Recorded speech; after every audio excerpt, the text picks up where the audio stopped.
At 1:55 a.m., my best friend called me drunk. He said, "Bro, I can't hide it anymore. Your fiancé been with me." Then he hung up.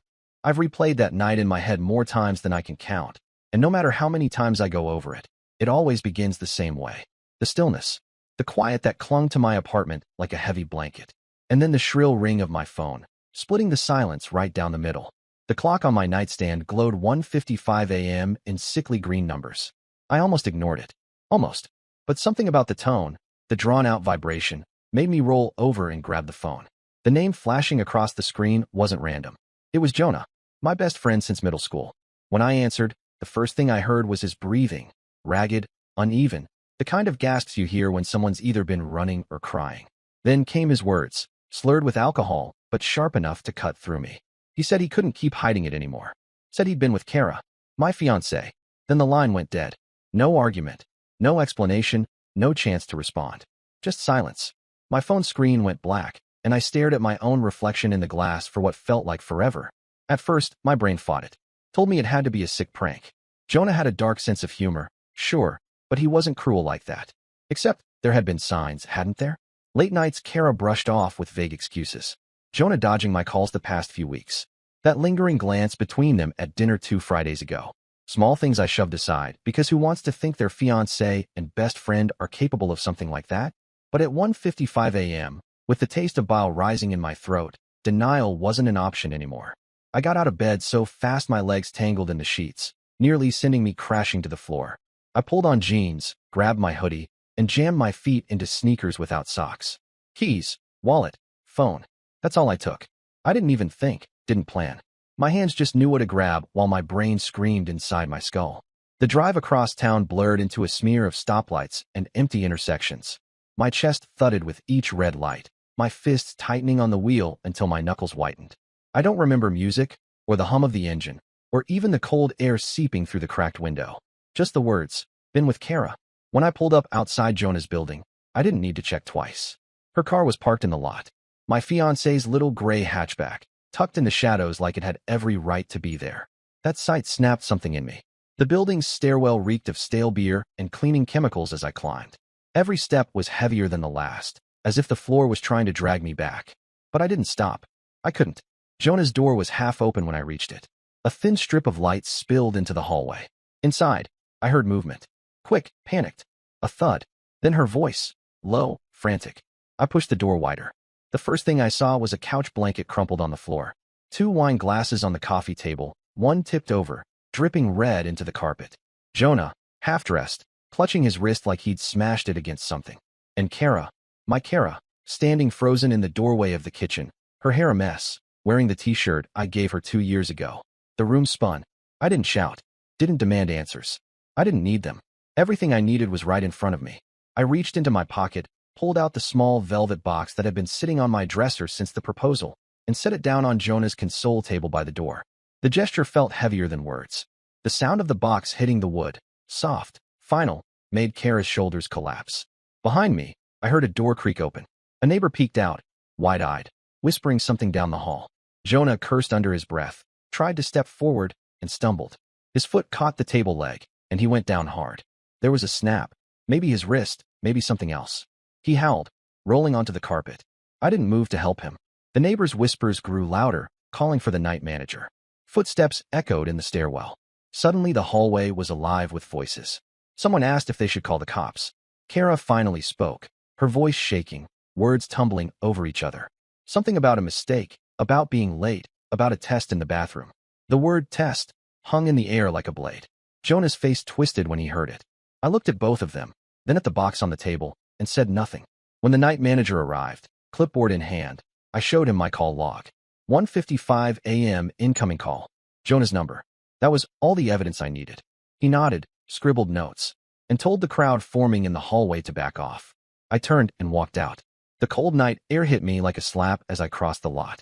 Behind me, Jonah groaned. Kara shouted my name, and the manager tried to calm everyone down. But I didn't look back. My hands shook as I slid behind the wheel of my car. The drive home was quieter than the one there, but no calmer. My phone buzzed nonstop.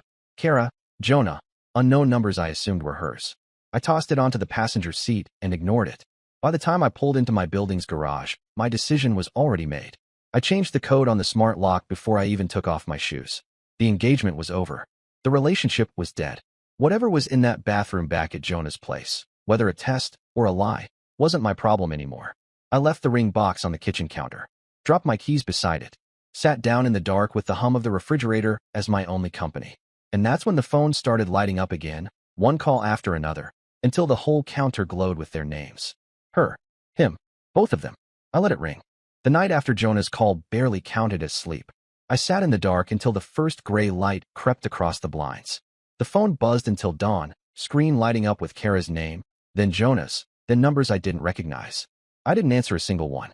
By mid-morning, I knew avoiding the storm was impossible. Families were involved now. Parents on both sides had already pieced together something from the unanswered calls and the whispers bouncing around group chats. My mother's voice on the phone was clipped, demanding to know if it was true. I told her to come over and to bring Dad. By noon, my living room looked like the set of a tribunal. My parents sat on one side of the couch, stiff-backed and furious. Across from them, Kara's parents perched on the edge of their chairs, pale and twitchy, clutching paper coffee cups. Kara herself wasn't there yet. She texted she was running late. When she finally walked in, she carried herself like someone stepping onto a stage. No tears, no collapse. Just tight lips, hair pulled into a bun, clothes wrinkled from wherever she'd spent the night. She didn't even sit. I didn't waste time. I laid it all out. The 1:55 a.m. call, Jonah's words, her car parked outside his building, the scene in his apartment, the ring box I'd left behind. I didn't raise my voice. I didn't let it sound like an argument. I spoke the way an accountant reads numbers from a ledger. Her parents exchanged frantic looks, trying to interrupt, but my father shut them down with a glare that could crack glass. When I finished, Kara started to speak, but I cut her off with something harder than any accusation. Facts. I'd already acted. The wedding venue contract? Canceled before sunrise. The caterer? Emailed. The florist? Notified. The joint card? Frozen. I pulled up my phone and scrolled through the receipts of cancellation fees. Thousands of dollars vaporized overnight. Kara's mother gasped when she saw the numbers. She'd co-signed some of the payments on Kara's behalf. That money was gone for good. My parents folded their arms, unmoved. Kara tried to pull me aside for a private conversation. I refused. This wasn't private anymore. Halfway through, Kara's phone lit up. She declined the call, but the phone rang again. And again. Finally, in her flustered state, she answered, not realizing the volume was loud enough for the entire room to hear. The voice on the other end belonged to a property manager. He asked about a lease application Kara had submitted recently. With Jonah. He confirmed her email, her number, and referenced me as her former emergency contact. The room went silent. Her father swore under his breath. My mother leaned forward, eyes wide with disgust. Jonah wasn't just a one-time mistake. They'd been planning a life together behind my back. Kara fumbled to end the call, but the damage was already done. That was when my phone buzzed again. This time it was the night manager from Jonah's building. He had filed his notes on last night's commotion. I put him on speaker, letting everyone hear. Neighbors had witnessed me leaving calmly, Jonah falling on his own, Kara shouting after me. No violence, no attack. Clean record. Kara's parents were crushed. They asked her directly if any of it was true. She didn't answer. Her silence said everything. At that moment, something inside me solidified. There was no way back. I stood and addressed the room like a man closing a meeting. Kara's belongings would be packed by 3 that afternoon. Building security would escort her. She was to pick them up in one trip and not return. The engagement registry was shut down. All gifts returned to senders. There would be no more discussions of reconciliation. Her mother begged me not to be rash. My father cut in. This isn't rash. This is decisive. The conversation ended not with shouts, but with paperwork. I handed Kara a printout of the contract clauses and the financial penalties tied to her side. Cold, maybe, but clear. When she left, dragging her parents behind her, she didn't look back. But as the door closed, I noticed her hand resting briefly against her stomach. That strange word from the night before, test, resurfaced in my mind like a stone breaking the surface of still water. Pregnant. Maybe. With Jonah's child. I didn't say it aloud. Not yet. Because the moment wasn't about her. It was about me reclaiming my ground, staking my line in the sand. When the living room was finally empty, my parents stayed behind for a few minutes. My mother hugged me tighter than she had since I was a kid. My father didn't say much, but his hand on my shoulder said more than words. And then they left too, leaving me alone again, surrounded by the quiet hum of appliances and the wreckage of a life that had collapsed in less than 12 hours. But this time, Unlike at 1:55 a.m., I wasn't paralyzed. I was clear. This wasn't an accident.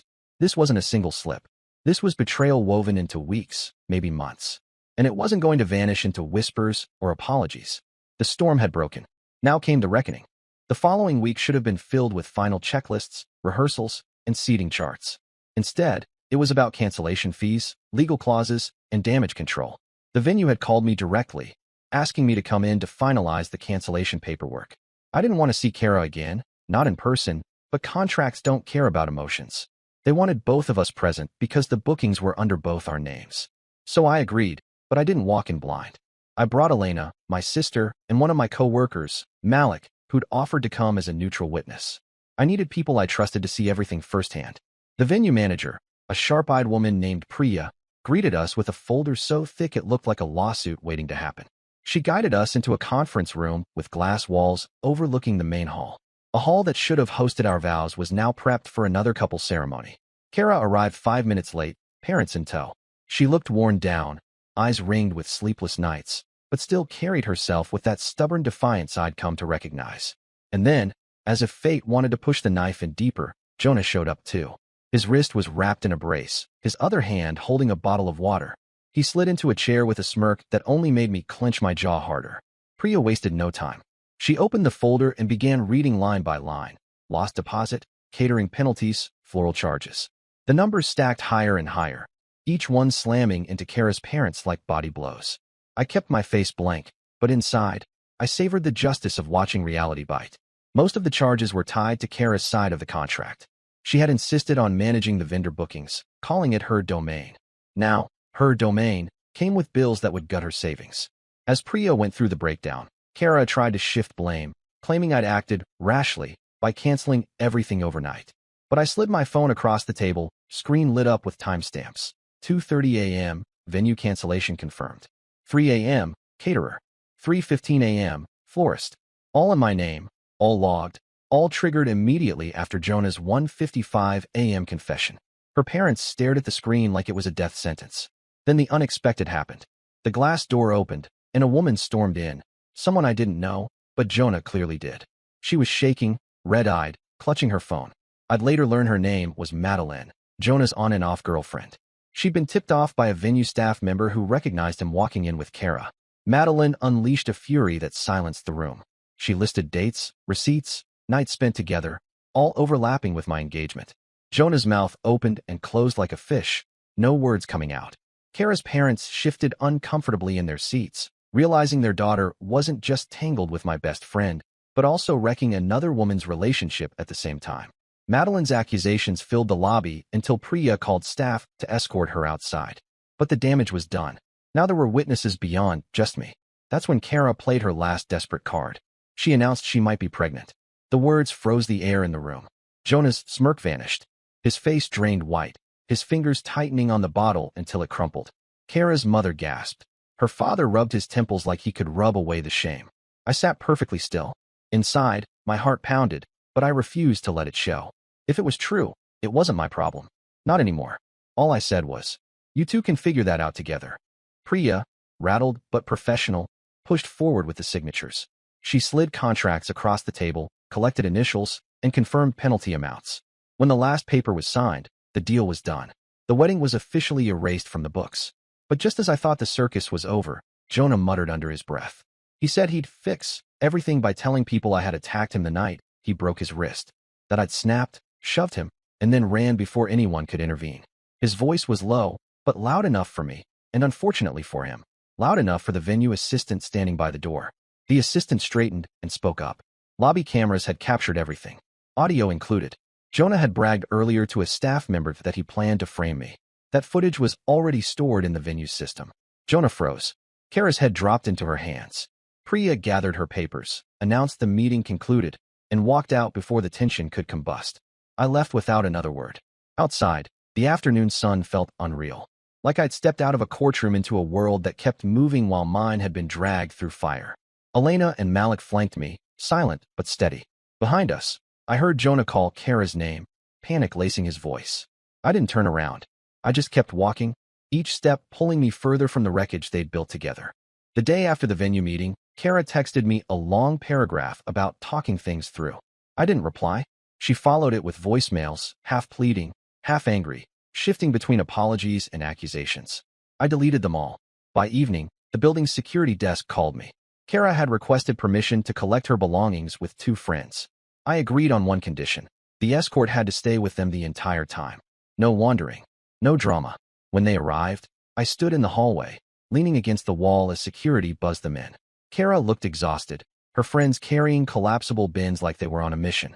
They swept through the apartment, scooping up clothes, shoes, toiletries.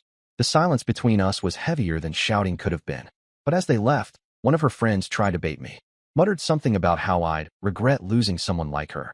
Kara kept her head down, but when they brushed past my car in the garage, one of the bins scraped the side mirror. The crack spidered across the glass. Not an accident. Security logged it immediately. I filed the report without saying a word. That was the first ripple. The second came 2 days later when Jonah's attack story started spreading in whispers. He told people at his gym and his job that I'd broken his wrist. But thanks to the venue assistant, I was ready. The lobby camera footage, with audio, was enough to shut the rumor down. I didn't need to share it publicly. All it took was a lawyer's letter reminding Jonah of defamation laws and the venue's willingness to testify. The lie evaporated before it grew teeth. Kara, meanwhile, was drowning in numbers. The wedding vendors weren't backing down from their penalties. Her parents, embarrassed and furious, refused to cover everything. She sold her designer handbags online, then her old jewelry, trying to scrape together enough to avoid collections. She even tried approaching me for shared responsibility. I forwarded her the contract documents with her signature circled in red. That was the end of that. Then came the message I'd half expected, half dreaded. Jonah texted me a photo of a lab slip. A paternity test. Positive. The child was his. There was no apology, no explanation. Just the slip, as if sending it to me made me part of it. I archived the message in a folder labeled closed. I refused to let their mess bleed into my life any further.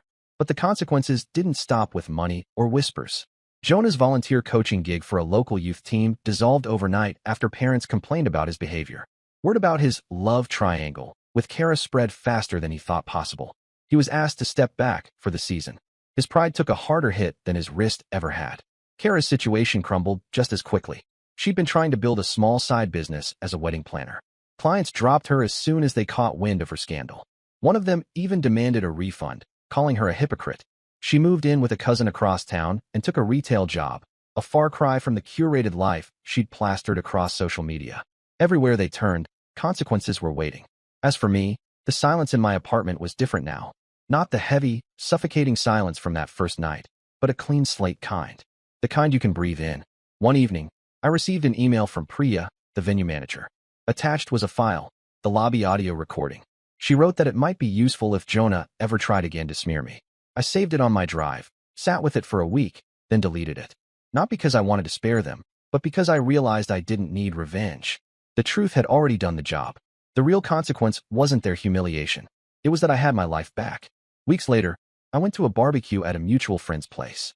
People were nervous at first, unsure which side I'd fall on. But I wasn't there to rehash the past. I laughed, ate, played cornhole in the yard. When Kara's name came up, I simply said, "That's behind me." And it was. Because that's the thing about betrayal. It burns everything down. But sometimes, standing in the ashes, you realize you didn't lose as much as you thought. You lost people who were willing to destroy you. And what's left? That's yours to rebuild, stronger, cleaner, freer. That night at 1:55 a.m., Jonah thought he was confessing to free himself of guilt. In reality, he freed me. And that's a truth they'll live with long after I've stopped thinking about them at all. And that's the story. If you're still here, that means you're one of us. So go ahead, hit that subscribe button. I drop new chaos every single day. And trust me, tomorrow's story, it's even worse than this one.